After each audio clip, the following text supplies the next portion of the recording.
নমস্কার বন্ধুরা, আমি পিউ আপনাদের সামনে চলে এসেছি আবার একটা নতুন ভিডিও নিয়ে। তো এটা হচ্ছে আমরা গেছিলাম বাগদা বিচে, তো তারই থার্ড পার্ট নিয়ে আমি চলে এসেছি।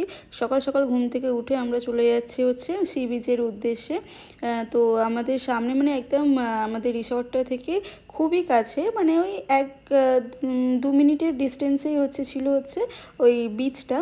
তো সকাল সকাল ওটাই আমরা দেখতে যাচ্ছিলাম। সানরাইজ যদিও হয়ে গেছিলো, অনেকটাই লেট হয়ে গেছিলো, সারা রাত ঘুম হয়নি, চোখ মুখের অবস্থা দেখেই বুঝতে পারছেন। ওখানে না মানে প্রচণ্ড ওখানটায় মশা প্রচুর ছিল। যদিও পাখা টাকা চলছিল, তাও মানে ছোটো ছোটো ছোটো ছোটো মশা কামড়াতে একদমই ঘুম হয়নি। তো তারপরে সকালবেলা যখন মানে এই জঙ্গলটা কালকে রাত্রিবেলা আপনাদের দেখাচ্ছিলাম, জঙ্গলের কিন্তু আমরা হাফ এসছিলাম, তারপরে ভয়ে কিন্তু আর পুরোটা যেতে পারিনি আমরা। তো দেখুন সকালবেলা কিন্তু এই জঙ্গলটা দিয়ে যেতে দারুণ লাগছিল, অসম্ভব সুন্দর লাগছিল জঙ্গলটা দিয়ে যেতে। বড় বড় বড় বড় ঝাউ গাছ, আর ঝাউ গাছের মধ্যে দিয়ে আমরা যাচ্ছিলাম। অসম্ভব সুন্দর দেখুন চারিদিকটা। আর কোনো মানে মানুষ নেই, কিচ্ছু নেই, তো মানে একদম পুরো সাইলেন্স একটা জায়গা, খুব সুন্দর লাগছিল ওই জন্য ওখানটা দিয়ে যেতে। তো আমরা রাস্তা মানে একদম সোজাই রাস্তা, তবুও দুদিকে মানে দুটো রাস্তা চলে গেছিলো, তো তারপরে আমরা দেখে গিয়ে যাচ্ছিলাম। এই যে দেখুন, এই যে সমুদ্রটা এই যে সামনেই, তখন ভাটা চলছিল বলে জলটা অনেকটা মানে দূরে ছিল। আর না হলে ভাটা যদি না থাকে বলে অনেকটা সামনে চলে আসে। আর এই সব বিচে না আসতেও খুব ভালো লাগে। দেখবেন এখন যেহেতু দীঘা মানে প্রচণ্ড ঘিঞ্জি হয়ে গেছে, এখন মানে ভালো লাগে দীঘা, খারাপ লাগে না, কিন্তু মানে সেই দীঘাটা যেন আর কোথাও পাই না আমরা গেলে, মানে খুবই ঘিঞ্জি লাগে। আর এখানে তো সকালবেলা একদম মানে হাওয়াটাও দিচ্ছিল সুন্দর, আর অসম্ভব মানে আমি বলে বোঝাতে পারবো না, যেমন সুন্দর জায়গাটা সেরকম সুন্দর মানে ভিউটা অসম্ভব সুন্দর লাগছিল। মানে এখানে মানে গেছিলাম, মানে আমি ভাবছিলাম যে আর একটা দিন হয়তো স্টে করলে আমরা ভালো করতাম, কিন্তু উপায় নেই, আমরা একদিনের জন্যই গেছিলাম। তারপরের দিনই হাজব্যান্ডদের অফিস টফিস ছিল। দেখুন আমি পিছন দিক থেকে আপনাদের দেখাচ্ছি, সামনে সি বিচ, তার পিছু মানে সামনে ঝাউ গাছ, যেটা দেখতে কিন্তু খুবই ভালো লাগছিলো। আমি ক্যামেরায় আপনাদের কতটা দেখাতে পারছি আমি বুঝতে পারছি না, কিন্তু মানে মারাত্মক সুন্দর জায়গা। তার উপর আবার দেখুন সবে সূর্যটা উঠছে, সূর্যের আলোটা এতে সমুদ্রে পড়েছে জলে, খুব ভালো লাগছে। আর এই যে ঝিনুক, আমরা যেটা দীঘাতে গেছিলাম, ঝিনুক মানে মানে ওখানে ঝিনুক নিয়ে কাড়াকাড়ি লেগে গেছিলো রীতিমতো, পাওয়াই যাচ্ছিল না। আর এখানে ঝিনুক মানে প্রচুর ঝিনুক মানে পড়েছিল, আমি তো অনেকগুলো কালেক্ট করে নিয়েছিলাম। এই যে দেখুন, আবার ওইগুলোকে ফেলে দিয়েছিলাম, আমি একটু ভালো দেখে কয়েকটা কালেক্ট করেছিলাম, অনেকগুলোই কালেক্ট করে এনেছি আমি। মানে আমার খুব ভালো লাগে। দেখুন আমার একটা ছোট্ট অ্যাকোরিয়াম আছে, সেই অ্যাকোরিয়ামটার মধ্যে না আমি পুরীতে গেছিলাম, তখনও আমি অনেকগুলো কালেক্ট করেছিলাম। আর এখান থেকেও আমি কালেক্ট করে এনেছি, ওই অ্যাকোরিয়ামটার মধ্যে আমি গুছিয়ে রেখে দিই, খুব ভালো লাগে। মাছগুলো বেশ ওটার সঙ্গে খেলা করে, তো দেখতে খুব ভালো লাগে। মানে সকালটা না মানে এত সুন্দর দৃশ্য দেখলে দেখবেন, মানে রাতের যে ওই যে ঘুম না হওয়ার একটা যে ক্লান্তি, এই সকালে এই সুন্দর দৃশ্যটা দেখে না পুরো ক্লান্তিটা যেন কোথাও একটা চলে গেল। দেখুন মানে খুবই রিজনেবল প্রাইসে এই যে আমরা মানে একদিন স্টে করেছিলাম এই বাগদা বিচ, মানে আমার মনে হচ্ছে যে সত্যি মানে খুব ভালো একটা ডিসিশন নিয়েছে। আমরা ব্লগ দেখেই গেছিলাম, ব্লগ দেখে যাওয়ারটা আমাদের সত্যি সার্থক হয়েছে জায়গাটা দেখে।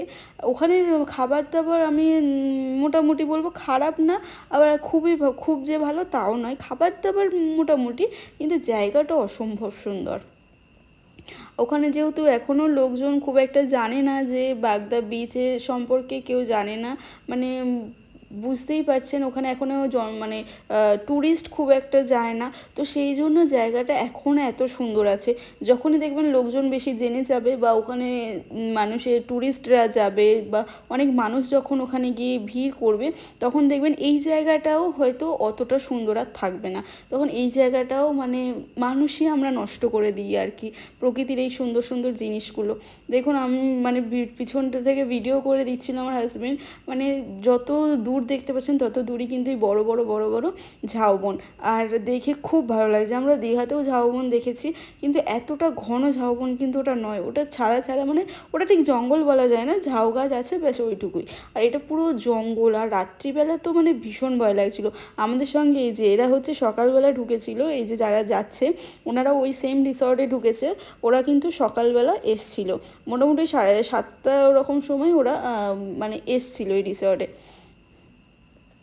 দেখুন চারিদিকটা খুব সুন্দর, খুব সুন্দর। যদি কেউ পারেন একবার বাগদা বিচে গিয়ে ঘুরে আসবেন, আপনাদেরও ভালো লাগবে, আমি কথা দিচ্ছি।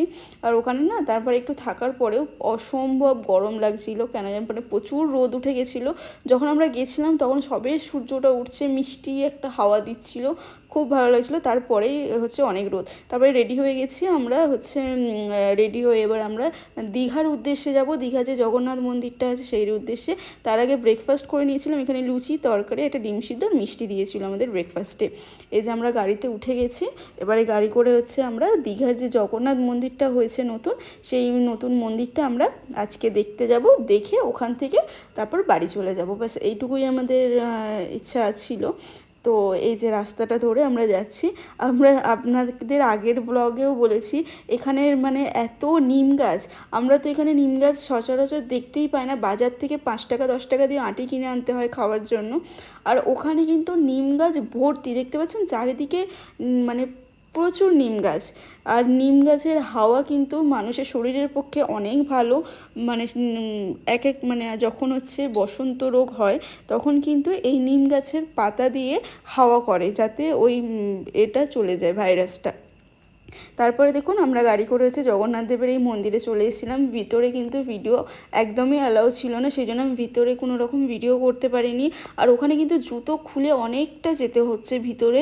তো সাধারণ মানুষ কিন্তু সত্যি অনেকেই পাচ্ছেন না, অত দূর যাচ্ছেন জগন্নাথ দেবকে দর্শন করতে, কিন্তু এই যে আপনারা রুলসটা বানিয়েছেন না, এত গরমের মধ্যে মানুষ কিন্তু খালি পায়ে, বাচ্চারা পর্যন্ত কিন্তু খালি পায়ে ওখানে ঠাকুরকে দর্শন করতে যাচ্ছে। আসার সময় কিন্তু আমি দেখছি তারা কিন্তু খোঁড়াতে খোঁড়াতে আসছে, পায়ের তলাটা পুরো মানে লাল হয়ে ফোস্কা পড়ে যাওয়ার মতো।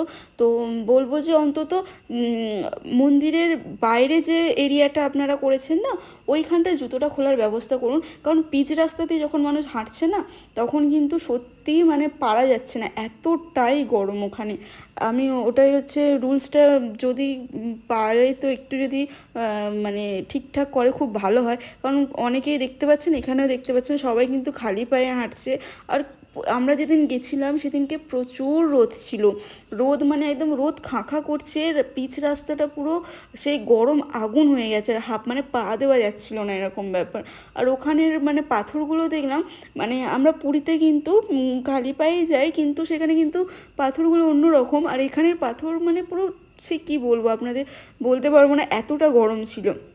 বাইরে থেকে যতটা পেরেছি আপনাদের ভিডিওটা আমি তুলে দেখানোর চেষ্টা করেছি। তো ভিতরে যেহেতু একদমই ফোন আমাদের অ্যালাউ করেনি। এই যে মন্দিরটা খুব সুন্দর করেছে, মন্দিরটা ভিতরেও কিন্তু ভীষণ সুন্দর, একবার গিয়ে দেখে আসবেন আপনারা, নতুন যেহেতু করেছে, যারা যাননি তারা অবশ্যই যাবেন। তারপরে এত গরম হচ্ছিল যে আমরা একটু আইসক্রিম খেয়ে নিলাম। এখানে হচ্ছে আইসক্রিম কাকুটার প্রচুর সেল হচ্ছিল সামনেটা, যেহেতু অনেকটা গরম ছিল ওই দিন। তারপরে এই যে একটু সমুদ্রের ধারে গেছিলাম, সমুদ্রের ধারে গিয়ে কিন্তু আমরা বেশিক্ষণ বসিনি, জাস্ট ওই আধ ঘন্টা আমরা কাটিয়েছিলাম সমুদ্রের ধারে, তারপরে কিন্তু আমরা ব্যাক করেছিলাম। আমি দীঘাতে এই প্রায় 2 বছর আগে গেছিলাম, কিন্তু তখনের দীঘা আর এখনের দীঘার মধ্যে দেখলাম 2 বছর আগেও কিন্তু মানে এতটা ভিড় আমি দেখিনি। তখনও গেছিলাম কিন্তু তখন একটু ফাঁকা ফাঁকা ছিল, এবারে যেতে মারাত্মক ভিড় দেখেছি। মানে অত সুন্দর একটা বিচ দেখে আসার পরে না, দীঘাতে যখন এলাম তখন ভাবছি যে হ্যাঁ অবশ্যই দীঘাও খুবই সুন্দর, অনেক ঢেউ, ওখানে কিন্তু এত ঢেউ নেই, কিন্তু ওখানের ভিউটা খুব সুন্দর, অত লোক নেই, কিচ্ছু নেই, আপনার দারুণ লাগবে। মানে যারা হয়তো একটু একা টাইম কাটাতে চান না, নিজের সঙ্গে টাইম কাটাতে চান, তারা কিন্তু অবশ্যই বাগদা বিচে একবার ঘুরে আসতে পারেন। তাদের মানে আমি কথা দিচ্ছি খুবই ভালো লাগবে ওখানে যেতে। যারা একাকিত্বটাকে একটু কাটাতে চান, মানে খুব মানে একা একটু টাইম স্পেন্ড করতে চান, তাদের জন্য খুবই ভালো একটা জায়গা। তারপরে হচ্ছে আসার পথে আমরা একটা রেস্টুরেন্টে ঢুকেছিলাম, সেখানে আমি আর মাটন থালি নিয়ে নিয়েছিলাম। এখানের খাবার কিন্তু দুর্দান্ত খেতে ছিল, দুর্দান্ত মানে দুর্দান্ত। এর রেস্টুরেন্ট মানে ওই জাস্ট এটা পেরিয়েই, মানে দীঘা থেকে আধ ঘন্টা পেরিয়েই আমরা একটা রেস্টুরেন্টে ঢুকেছিলাম। খুবই সুন্দর খাবার দাবার ওখানে। ওখানে আমি একটা নতুনত্ব দিলাম, কাঁসার থালায় আমাদের খেতে দিয়েছিল, প্রত্যেকটা জিনিস কিন্তু কাঁসার বাটিতে খেতে দিয়েছিল, আর খুবই সুন্দর ছিল।